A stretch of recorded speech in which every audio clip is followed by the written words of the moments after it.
And then, yeah, I'll introduce myself. So hello, everybody. My name is Puneet Trivedi, and I'm the Chief Development Officer here at JYI.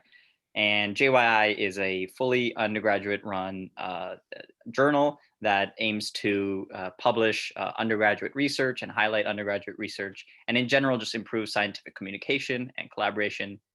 And today we have two wonderful speakers with us. And I'm going to hand it over to Ashley, my co-host, to introduce herself and then our speakers. Hi, everyone. I'm Ashley. I'm a development director here at JYI. I'm super excited to be here. I'm super excited to have you guys. We just had our grad panel and it was a very interesting discussion. So I'm sure this will just be just like that. I'm going to just start by introducing you guys. I'll start with Dr. Mark Rydell. He's an associate professor of electrical and computer engineering at the University of Minnesota. And I was just wondering if you could give us a brief summary of your research work, and interesting anecdotes are definitely encouraged. Sure. As Denise was suggesting, to be brief and succinct in an answer to a question like that is just not in our DNA. Academics are not brief by choice. So let's see. I'm Canadian originally. I did all my grad schooling out in California. I've been at the University of Minnesota now for 16 years, so I'm certainly not new. Prior to coming here, I had experience working for a startup company.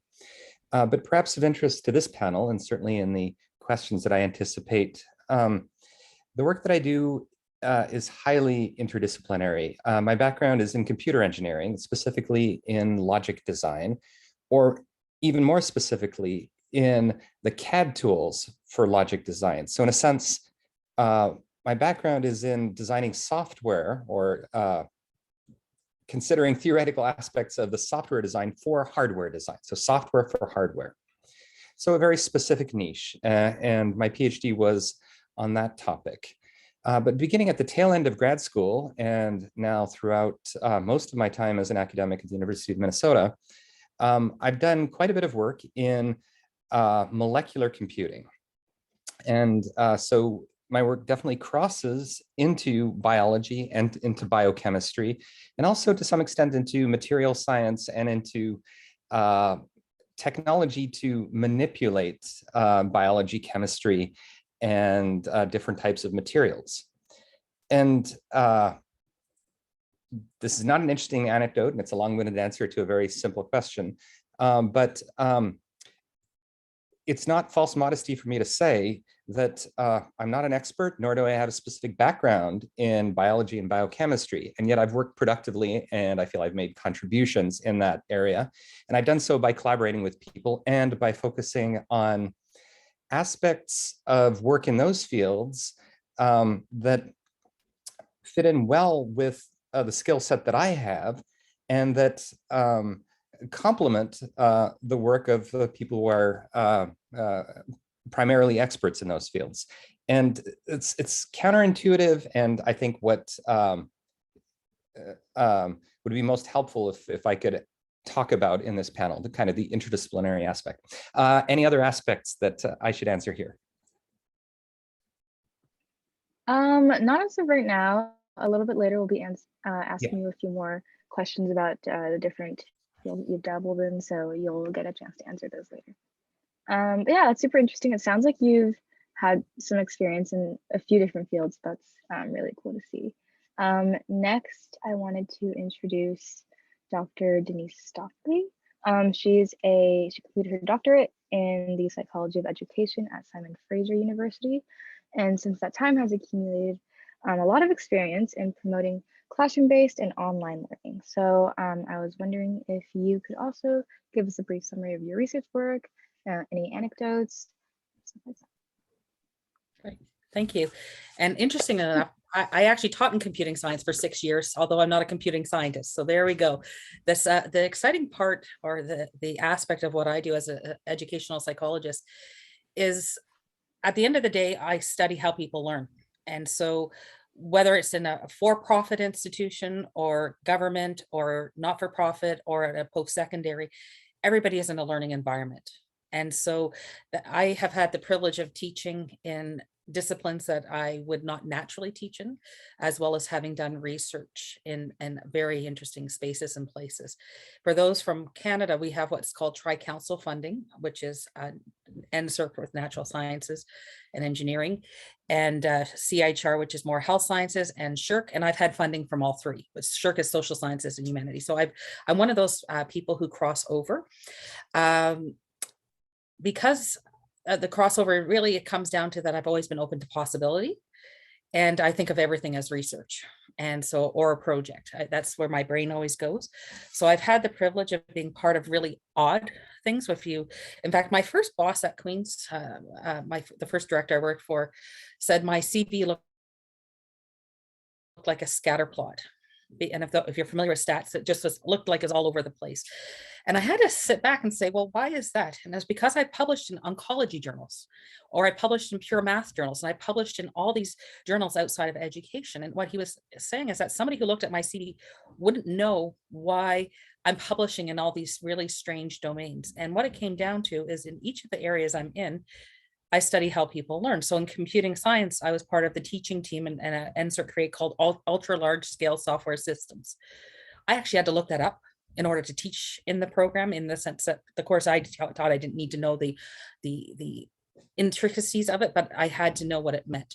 I've also been part of the Canadian Frailty Network, and part of that, I've been part of looking at teaching awards and doing research on that. And then if you're in Canada and you've done the online ethics program called CORE, I was part of the design team at Queen's for that.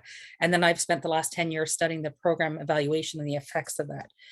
And then in my spare time right now, I'm working on a couple edited books. One's on taking stock 2.0, as we call it. It's looking at a book from 10 years ago, where we are in higher education today, with my colleagues, Julia Christensen Hughes and Joy Mighty.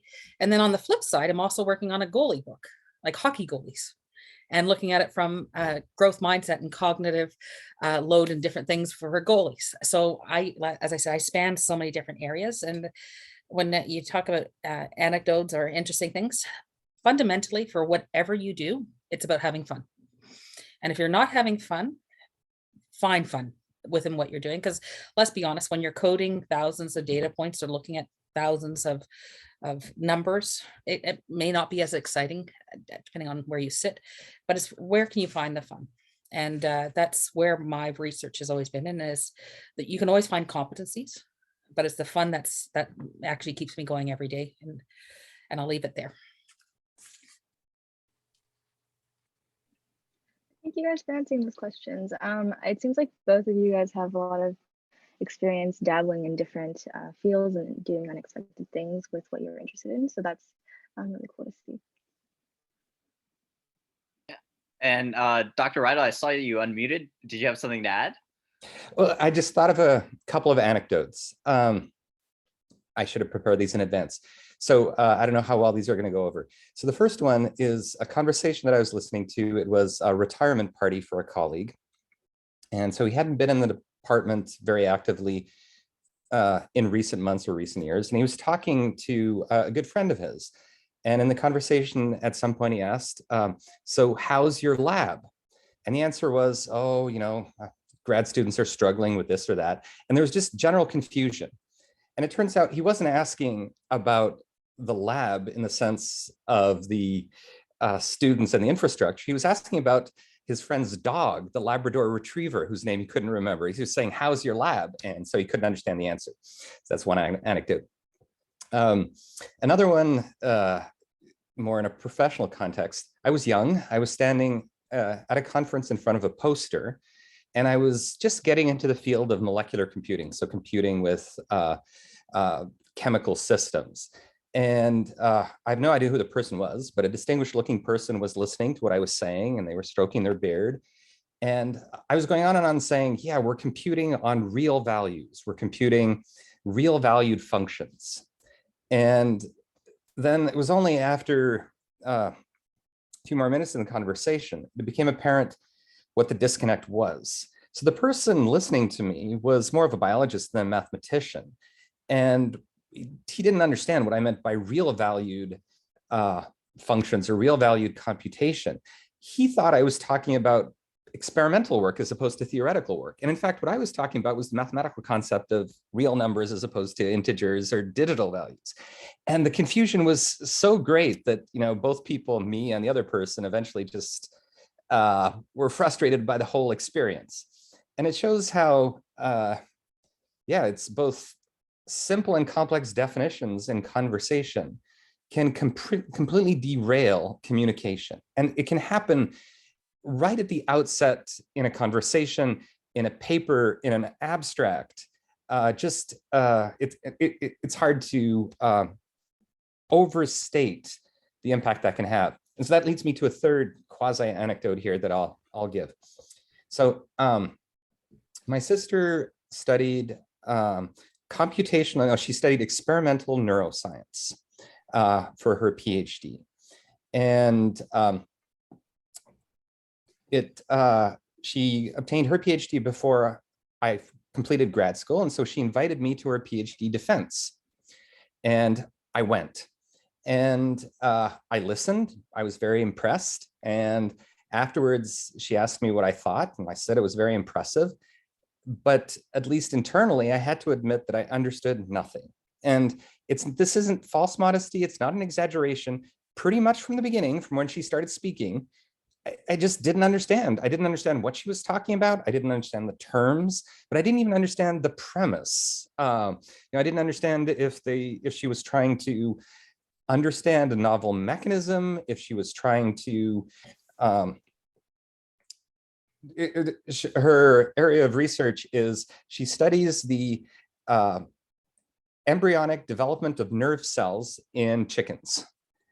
So she cracks open eggs and she extracts the optical nerves of the embryonic chickens, and that's what she studies. And I didn't understand if it was, if the objective was to further the understanding of a mechanism to apply it. I didn't even get any of that.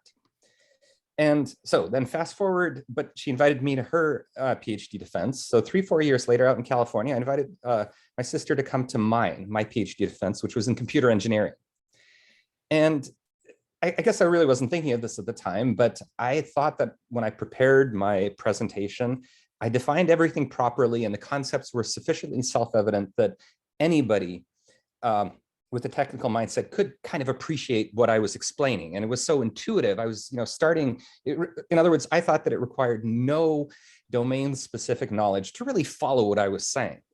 And then afterwards, my sister said almost the exact same thing that I said about hers. Oh, sounded very interesting and impressive, but I actually had no clue what you're doing. And that disconnect stuck with me, that we both thought that we were explaining things well and that it should be approachable, and that the other person would come away saying, that was great, I finally understood the work you're doing. And instead it was the complete opposite.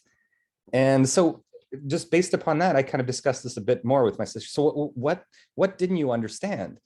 And I was using terms like logic gates, which is a concept in computer engineering, which is a way that you characterize the behavior of a few transistors to perform a very primitive step in computation. And she had no idea what that meant. So it didn't help that I kind of defined a logic gate, because I defined it in terms that wouldn't help somebody who had no idea that I was talking about transistors.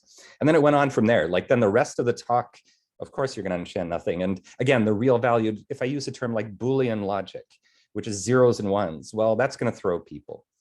And I don't know, it struck me ever since that when academics stand up and talk, we always are convinced that we're explaining things so well that everybody understands. That may be true for people who work very closely in our domain.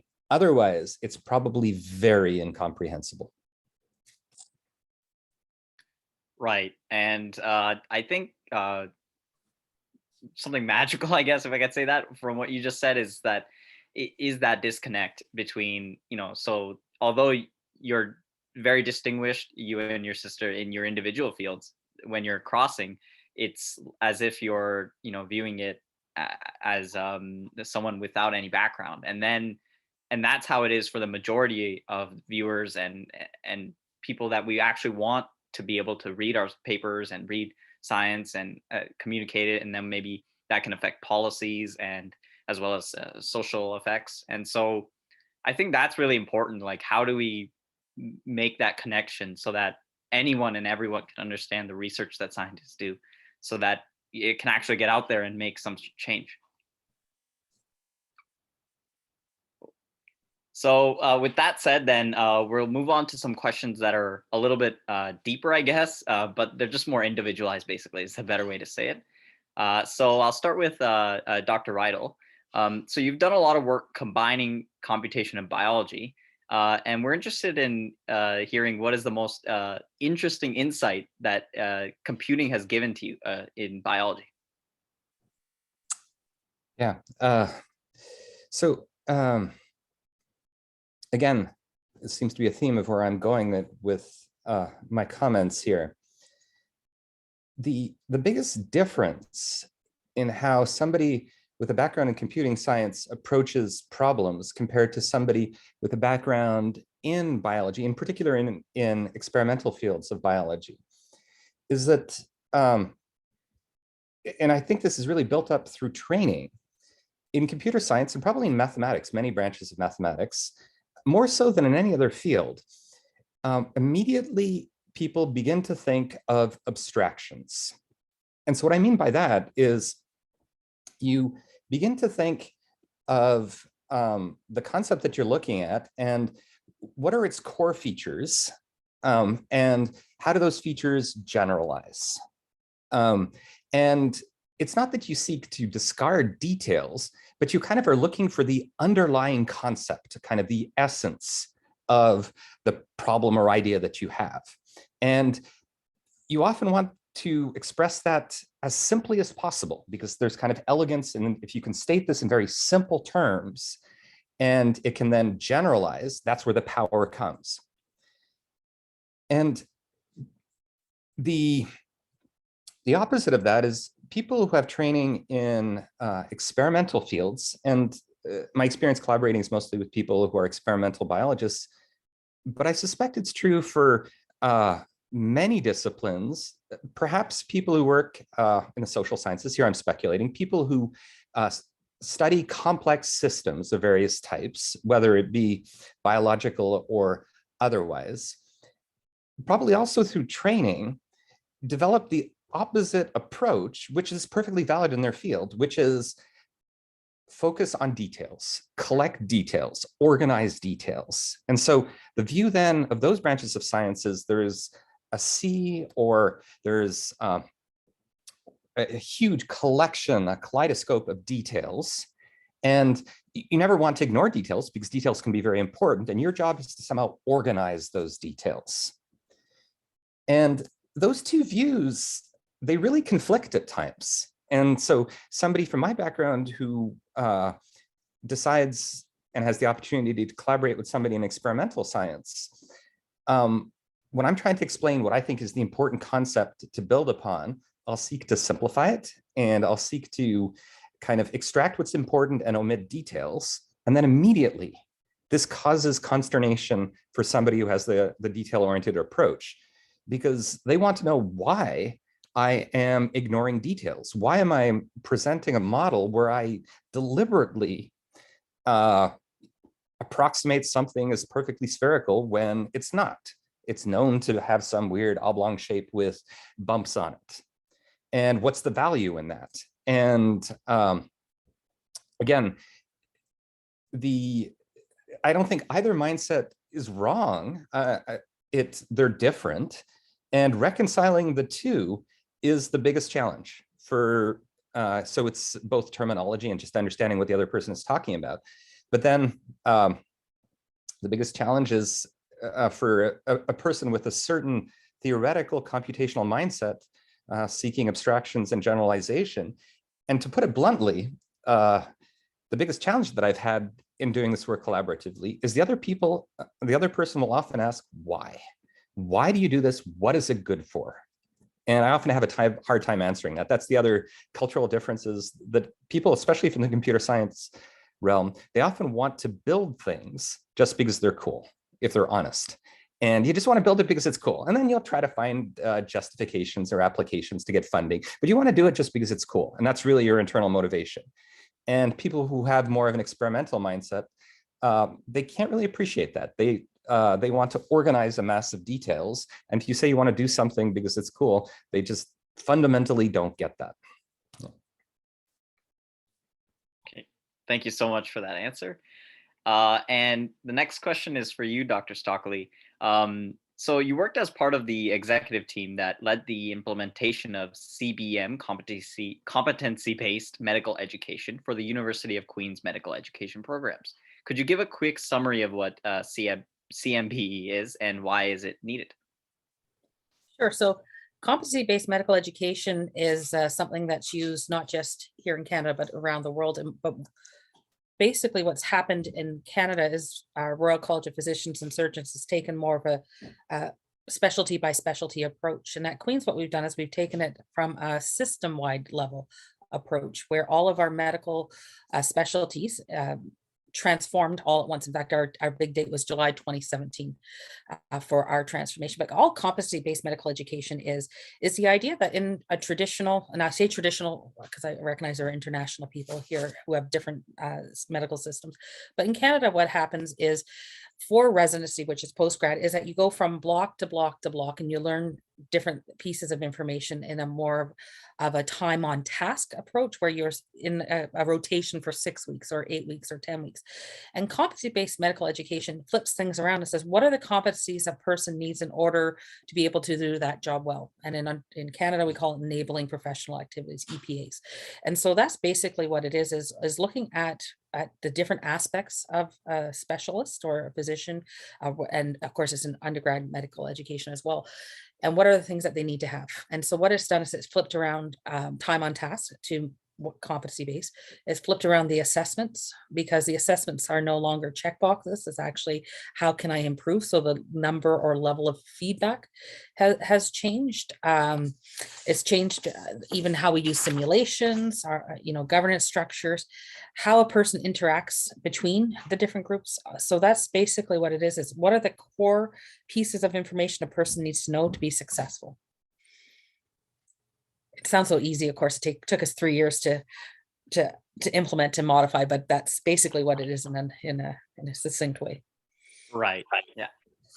And then I'll hand it back over to Ashley to ask a more general question, and then we can move back into another, I guess, individualized questions.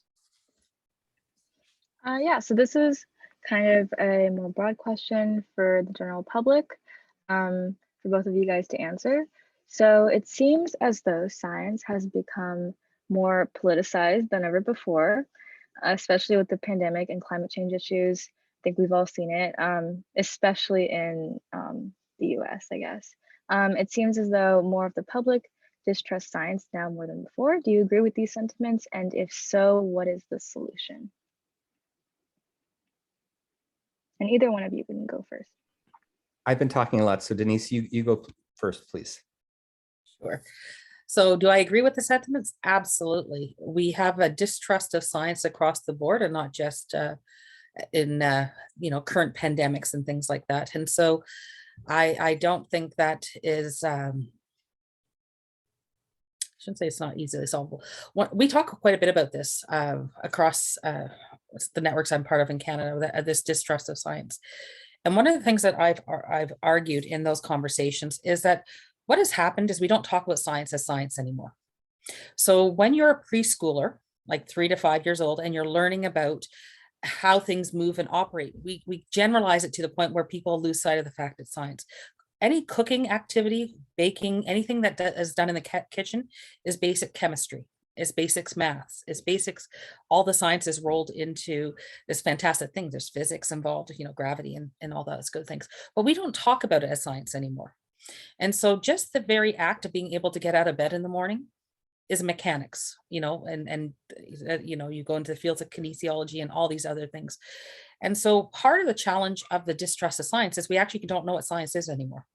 And so we do not define it in a way, going back to what Mark had alluded to at the beginning, we don't define it in a way that the general public understands that just the very movement of what we do daily is a science activity.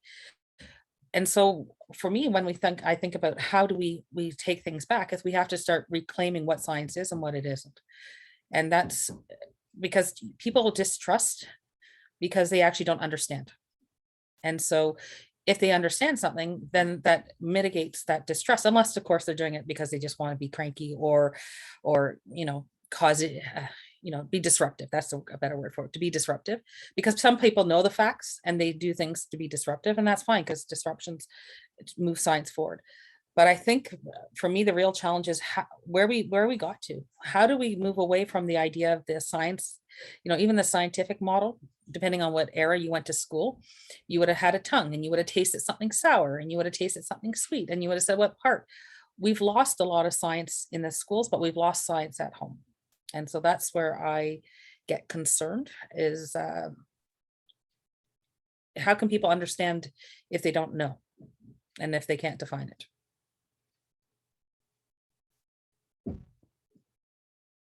Over to you, Mark. It's an excellent question, a broad question. And I'll admit that I'm actually very, very concerned, not only in the immediate term, but I've got a young child in the household and another one on the way. And 5 or 10 years ago, in a casual conversation, someone would have concluded that and I think I still am, incredibly optimistic about the future of our society. But that optimism is being tempered specifically by this concern that there is a growing disconnect between the general public and not only science, but very specific technical activities that different professions do.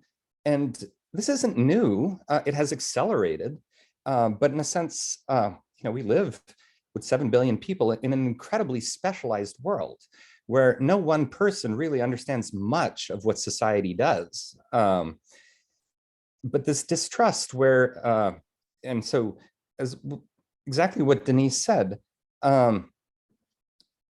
to categorize all of science, on the one hand, if you were to approach a general person, and I don't want to discuss specific political views, but a person who one might categorize as anti-science, and you were to have a conversation with them, the anti-science aspect of it, they would probably point to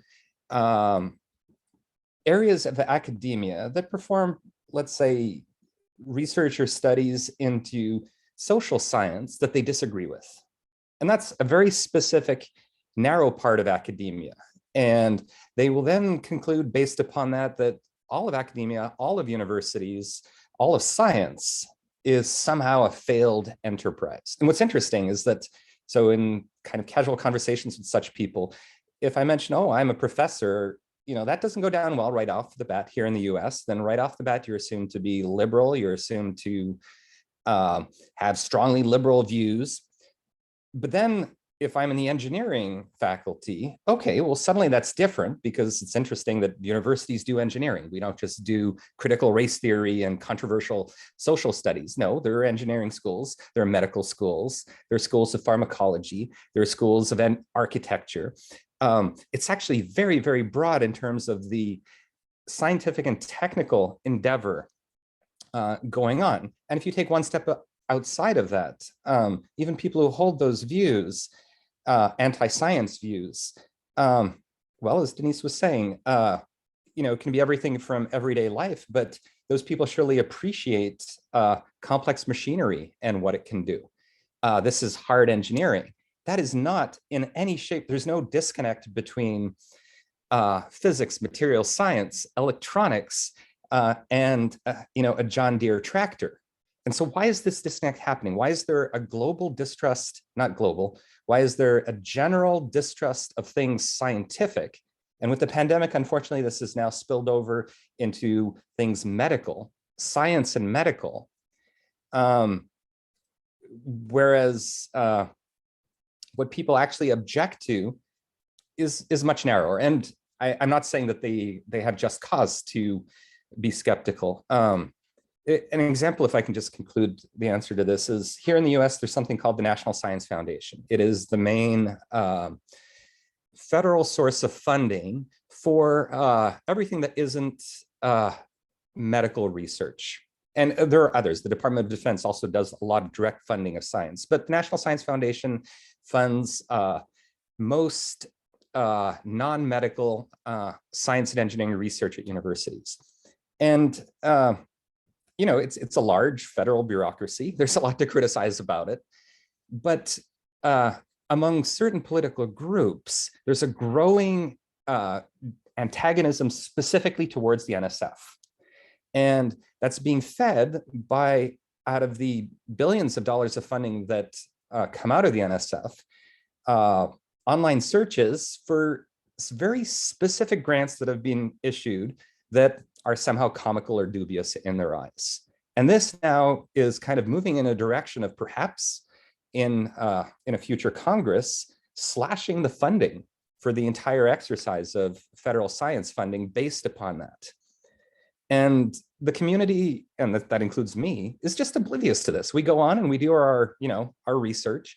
We're not advocating. We're not, you know, in other words, I think the fault is to turn it upon ourselves, those of us in academia, to better advocate for what we do. I guess that starts with conversations like this in panels. I don't have a solution. The last part, Ashley, if your question was what should be done about it? Oh boy, now that's a hard one. I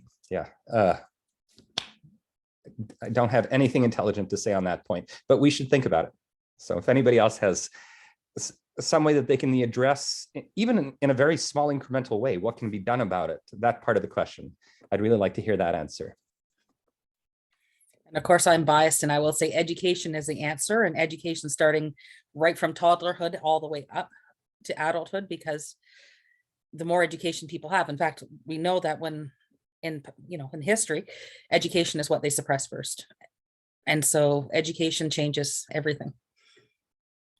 And actually, I also like how it also connects to what we were talking about earlier, when, you know, even when you have like, you know, top tier education, there's still so much that you don't know.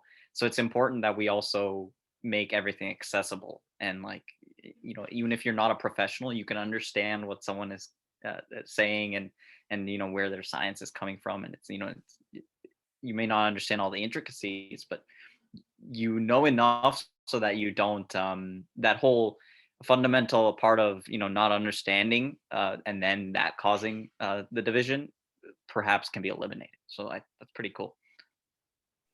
Yeah, I completely agree with what both of you guys said. I especially agree with the fact that like a lot of people are very specialized in their own field, so it makes it hard to understand other fields. Like if I was a researcher in neuroscience, I don't know anything about any other topic and I wouldn't be able to understand it. So I feel like that's probably part of the problem. I think there's so many different things that could be done, but I don't know. Like, I mean, this is a start, but I don't really know how, like what big long-term effort this could be done to help alleviate this, but I guess we'll just see and find out. But yeah, thank you guys for your answers. Hey, oh, sorry, Dr. Stockley, go ahead. No, I was just going to mention the other challenge we have, and Mark alluded to this, is accessibility is really critical. But what happens is the average age of reading, or grade level of reading in Canada and the US, is grade 7 or 8.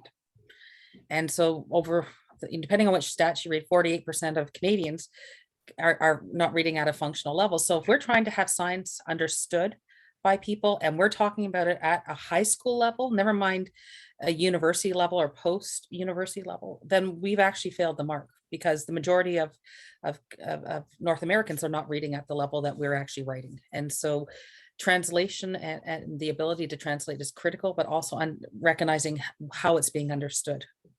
And it's not, you know, the job of others to interpret what we're trying to do. We need to do a better job as academics of translating. Absolutely, yeah, thank you.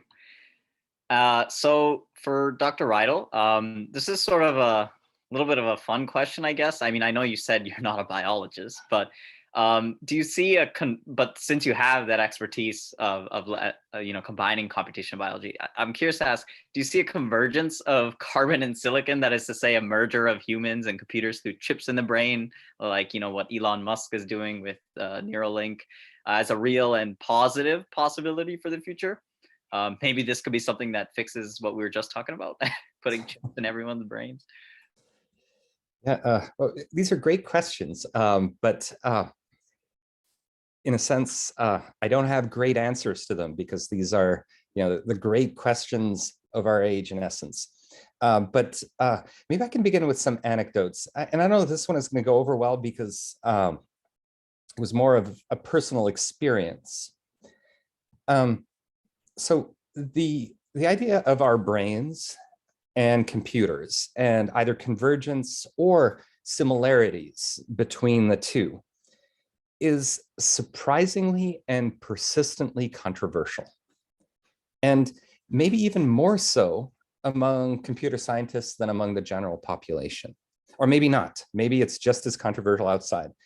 So a few years back, I was struck by just kind of the animosity that was directed my way when it was kind of at a similar type of venue as this one. It was a panel at a conference. Sometimes at professional conferences, people present technical papers, but largely to liven things up a bit, there will be panels where people are invited to, as we're doing here, just basically sit up at the front of the room and answer partially moderated questions, but in an open-ended format. And I just made the casual statement that, our brain clearly is a computer. And to me, and it still is, a self-evident statement. And it was not only, as I mentioned, because this was the context, it was a National Science Foundation panel, and I think it was mostly computer scientists there. But the level of animosity that immediately was directed at I've rarely been shouted at in a professional setting, and I was. And it wasn't by, disruptive people in the audience. The one person who was most eloquent and harshest, he was actually the department head of electrical and computer engineering at Berkeley. And he came at me straight because he had experience with this in his response. And he said, our brain is not a computer. And saying that our brain is a computer is wrong. And then he proceeded to list technical reasons why our brain is not a computer. And what he said all made sense. And so I guess it comes down to language in the end. The reason why, I think the background here is that some people really feel threatened at their core by this notion that our brains could be computers, or perhaps computers could become similar to our brains in the future. And so that threat then translates into them attacking true semantics, and semantics are important. After all, we're speaking right now via language, and how we understand each other depends upon how we understand the specifics of the language being spoken. But the statement that our brain is a computer to the department head at Berkeley was the statement that our brains, the way that they're organized, is broadly similar to the way that our current computers are built. And he just explained why our brains are completely different, and he was explaining this as a computer architect. So somebody who designs computers, why, yeah, I know that, the way that a computer works, where you've got memory and you've got the central processing unit, and you've got zeros and ones. And so all those technical reasons, our brain is completely different. And yet, from my perspective, the point that I was trying to make is that it's just kind of self-evident, and I agree it's a question of semantics or a metaphor, but our brain is a device which receives inputs and processes those outputs, and then in the form of outputs actuates things via our nerves. And that metaphor is actually excellent. Okay, so now I backed off a bit. I'm not saying our brain is a computer. I'm saying it's a metaphor for a computer. But I guess perhaps it's the interdisciplinary nature. This is a few years back. I'd been in research circles where people had been talking about building our artificial computers differently. And so once you've had the mindset that we could build our computers differently than they're currently built, maybe in ways that are more similar to the brain, then it ceases to be a metaphor to say that our brain is a computer. It's a statement that our brain is, in its broad function of accepting inputs, processing those inputs, and then actuating outputs, is behaving exactly like these artificial computers that we're building. So that's a long-winded kind of personal answer. Now, where this is going and what I believe. Okay, and again, I have no answers for this, but here's an observation. And an observation, by the way, that holds true for people like Elon Musk, who is just a bit older than me. He's just a few years older than me. But Elon Musk is convinced that humans must go to Mars. He's convinced of it. And a lot of people are. And if this is going back, this was even before my time, but Carl Sagan had a terrific science TV series that I encourage everybody to watch. It was basically a 12-part TV series spanning history and science. And in that TV series as well, somehow there is the distinction between people and what robots can do for people. So here's why I think that I have a different mindset than Elon Musk when it comes to people going to Mars. People have been to Mars. They're on Mars right now. They're just looking through virtual reality goggles. So the rover that right now is transmitting images from Mars back to Earth is us being there. And it's kind of a technical detail if you want to physically transport the body there.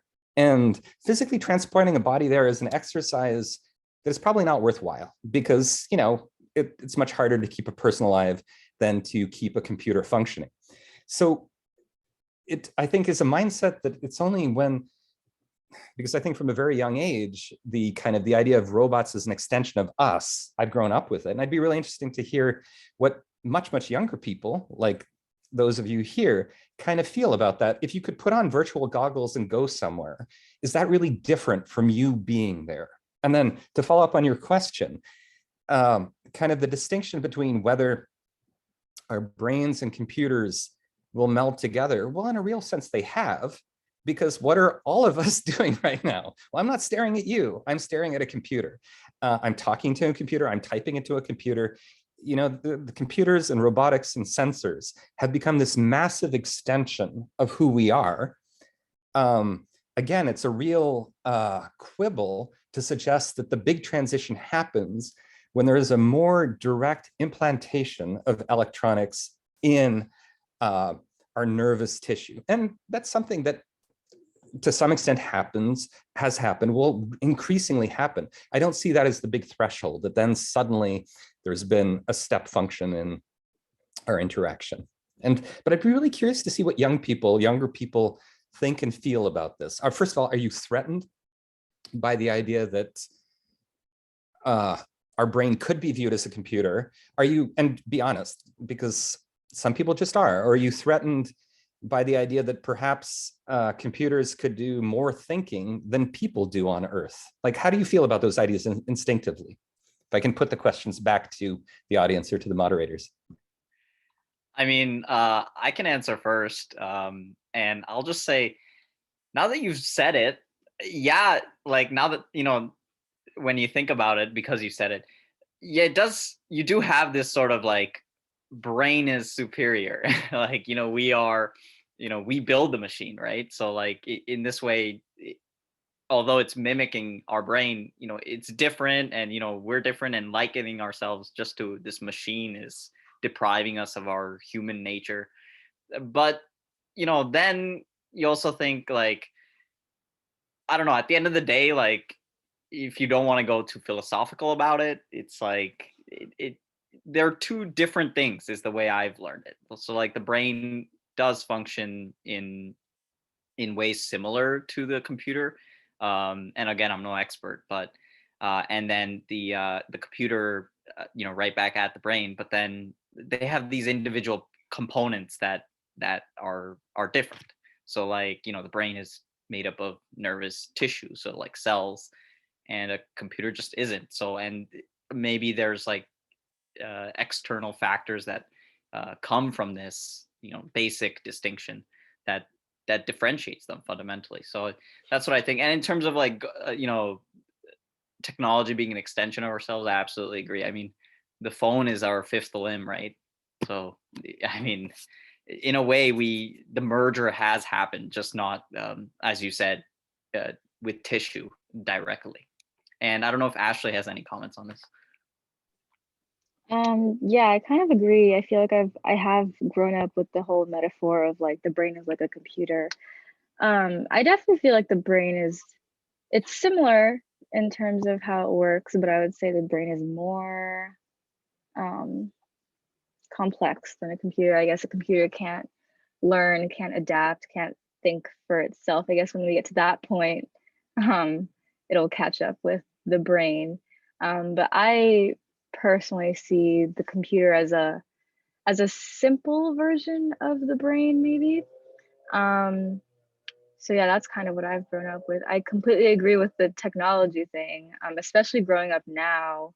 I grew up with like a phone, like everyone's grown up with a phone, like even people being born now are even more like ingrained in technology. I don't know many people who could like live without their phone. That's like cutting yourself off from the world basically. So yeah.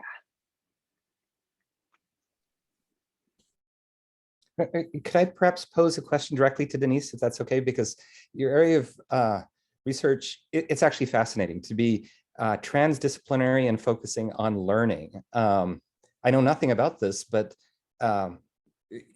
most of us in academia, our main area of endeavor is research, and our department heads would cringe when we say that, but we also teach, and I take pride in teaching, but kind of when I wake up in the morning, I'm more often thinking about research than teaching, and that I think is a mistake.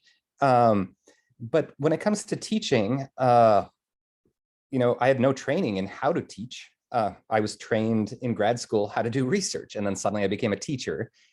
And even more generally speaking than that, engineers spend almost no time examining how they learn. They spend all their time worrying about getting stuff done. And the learning aspect of it, it's fascinating because in a sense, the more technical the subject, the more complex the learning process. And so I am trying to formulate the question here as I babble a bit, but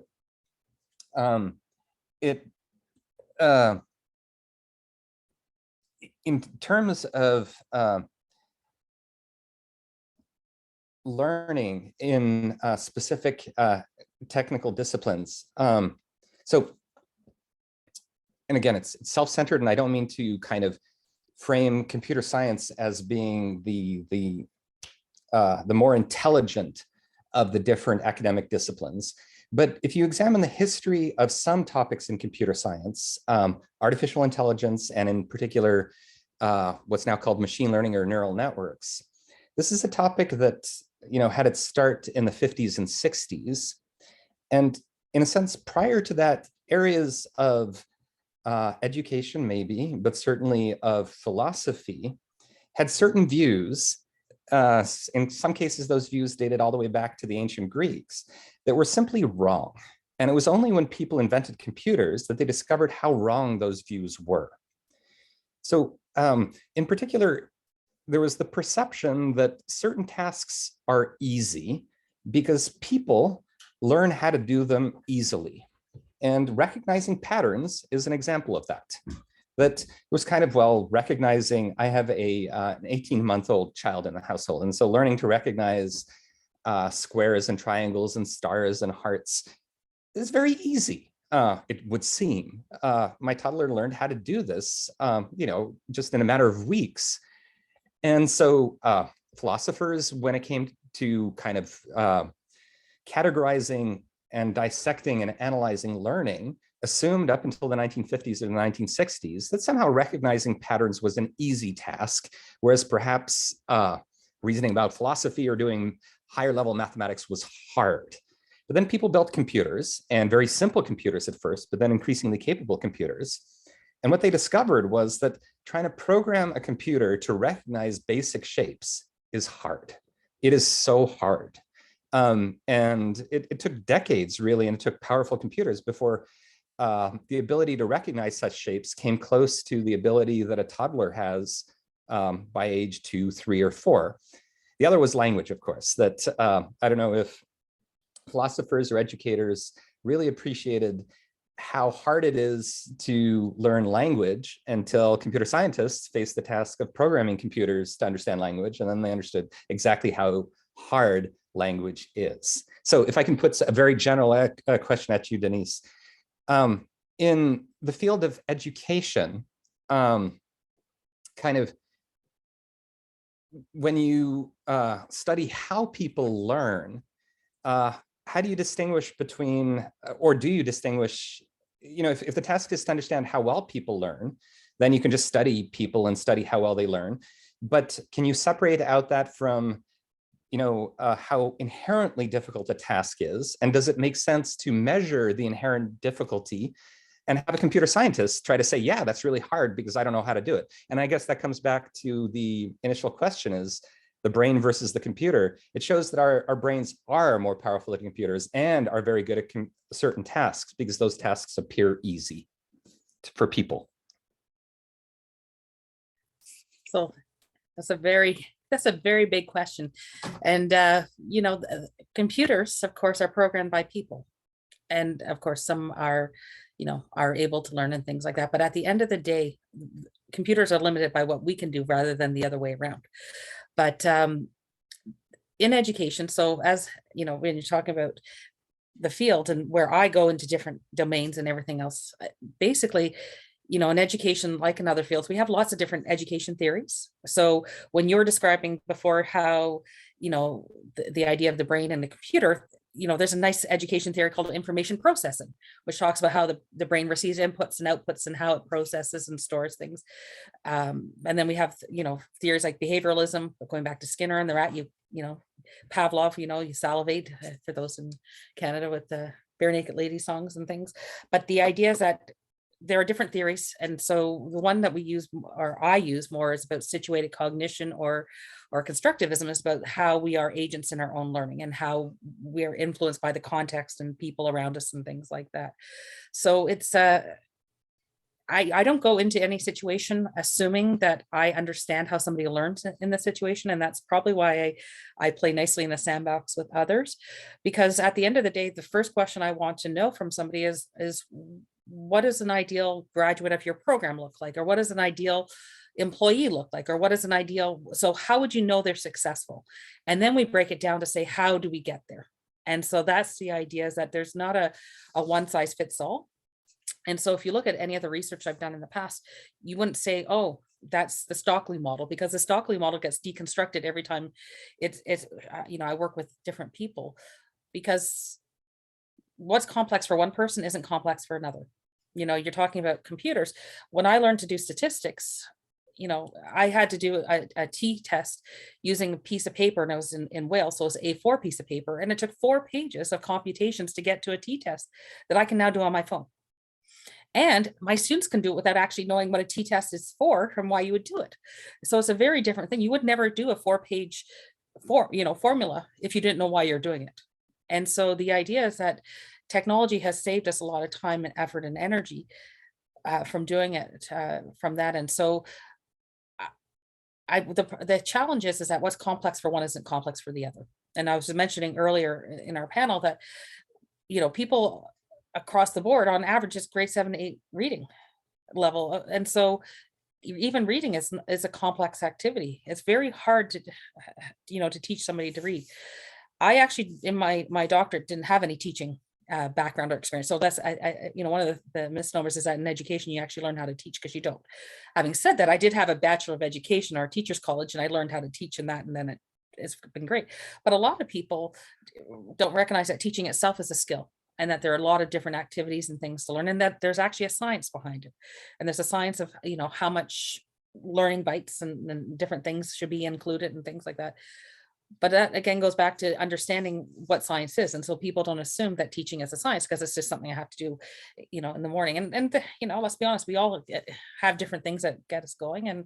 And I'm very fortunate that I've been able to make a career of teaching, service, and research, and that all three are very fluid for me. I don't have to choose between any of my loves, and I actually like administration too. So I throw that in the mix, and I just like all of them equally. But it is a challenge when you think about how people learn, because to assume everyone learns the same is a mistake, but also assuming that there's not key or strategies where we can use in order to make learning easier or better for people is really critical. Like another thing, you were mentioning about language earlier. In the 90s, we wrote a paper, my colleagues in computing science and engineering and myself, on a talkback strategy, because we all left meetings. We were creating one of the first learning management systems, and we all thought we were talking about the same thing. And one meeting we left, and everyone, we're talking about doing a survey, and we're all excited we're going to do a survey. I thought we're doing a questionnaire. My computing science colleagues and engineering colleagues didn't. So we came back to the next meeting, and none of us had a clue what each other had done, but we're all excited that we were doing something, and we thought we were doing the same thing. And so we talked about, that paper was really about how after every meeting, when you're with interdisciplinary groups, is to talk back about what you think the task is, so we're on the same page. No, I mean, I just get excited. That's part of the fun I have in my role, is I just get to play and learn. Every time I meet new disciplinary colleagues, I learn something new. I know more about certain areas like concrete and things than I ever thought I would ever need to know in my life. But I learn because I'm always absorbing new information.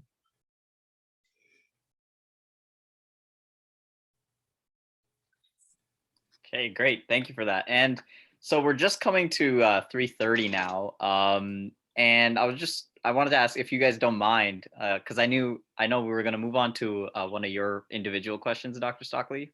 But before we go, I'm just really interested. Actually, could you ask question number 7, please, if you guys don't mind? Just going a little bit over time. So yeah, question number 7. How has the COVID-19 pandemic affected how you do science? And how have there been any changes which have actually been positive resulting from the pandemic, and that you could see carried forward when things return back to normal, if that ever happens? Denise, you go first, please. Sure. Good question. COVID-19, early days. I mean, we're now heading into year 2, or almost the end of year 2, was figuring out things. But my own area of research is in actually online learning and educational technology. I was mentioning the group I was part of in the 90s. So for me, this is just exciting, because this is like, oh, proof of concept. We've been studying it for 20 years, and here we are. So it hasn't impacted my research. In fact, it's actually made it, I'm going to say, worse. What do I mean by worse? It means that it's easier to collaborate and have collaborations in ways that we didn't want to do. And I won't say we didn't imagine. We didn't want to do teleconferences and Zooms all day. And of course, now we do. And so my research has actually gone up exponentially because of the opportunities to participate virtually. And not that, like I said, not that we didn't have it before, but before I'd be running across campus from meeting to meeting to meeting, go teleconference with my national and international colleagues, and then go back to meeting and running across campus.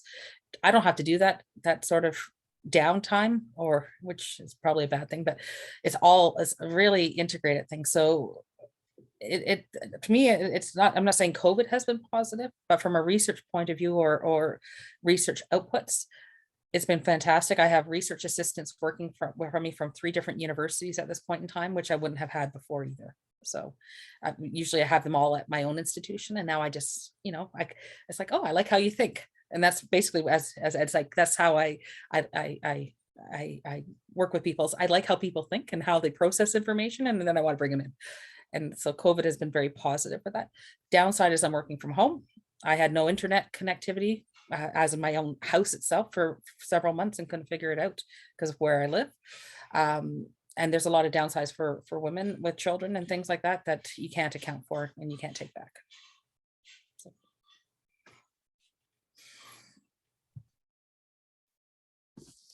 So definitely, I think it would be trite to observe how Zoom has affected my daily life. And it has in all the ways that Denise suggested. But just to keep this interesting, to take, the much larger view.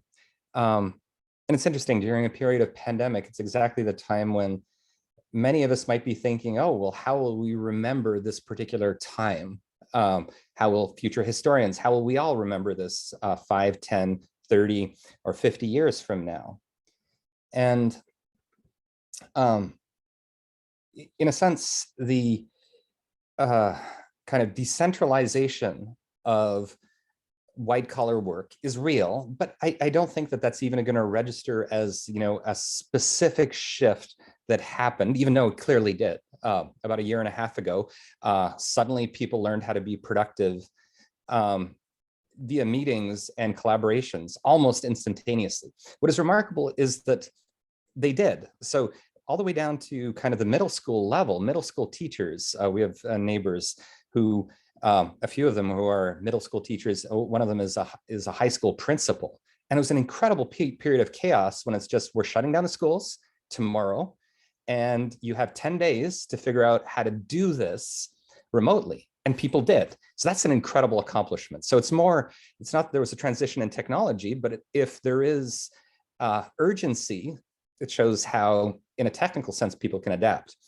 But what I think people will remember about the pandemic, or what future historians will look at, and again, this is obvious, you guys all know this, but I didn't quite realize it till I saw statistics. My wife showed them to me 3 weeks ago. What percentage of the world has been vaccinated? And so it is now, we're just coming on the first year anniversary of the first people receiving any form of vaccine. And I don't know what it's at now, but I think it's at 4 billion people. Now, when the first vaccines came out a year ago, and before that is, news of successful vaccines made it into the popular press, it was, at least with the Pfizer and Moderna vaccines, they require ultra cold storage, and it was going to be, great, incredible accomplishment to have created the vaccines, but this is going to be for the rich, and it's going to be for 1% of the population for the next decade. Somehow, in spite of god-awful politics around the world and a political response that seems to have really crippled so much of what has gone on, somehow the world understood the urgency and diverted huge resources and managed to get 4 billion people vaccinated in a year. That's an accomplishment that 100 years from now is going to be the headline in every textbook that talks about this. That that 4 billion people, and it's still 3 billion people short of what's needed. But the hundreds of millions of people who didn't die because of those vaccines being created, it'll swamp out any kind of discussion of what happened here. And this may or may not be true, maybe a sense of what is possible when science and technology and a society that's cooperative decides to get something done, what it can do. Maybe there's the possibility now that people galvanize around seemingly impossible tasks and say, let's just do it. Maybe not. I don't know. I'm standing on a soapbox now, but. Well, no worries. The soapbox is being heard loud and clear. And, I think me and Ashley could probably ask you guys questions all day. But of course, we're over time now. So first of all, I want to apologize for being over time. But, it's just been so interesting to ask you guys questions and hear your wonderful answers. And like I said, we could be asking them all day. But yeah, again, I want to thank you so much for coming here and speaking on behalf of JYI and all our staff and everybody. I want to thank you so much. And Ashley, if you want to say anything. Yeah, thank you so much for coming. I feel like I gained a lot from this. So much great discussion. It was really interesting to hear. Yeah, truly, absolutely. You guys are pioneers in your fields, and the amount of interdisciplinary stretch that you show is really amazing, and allowed for a lot of broad conversation. So thank you so much, and bye to everybody now. Thank you. Take care. Bye.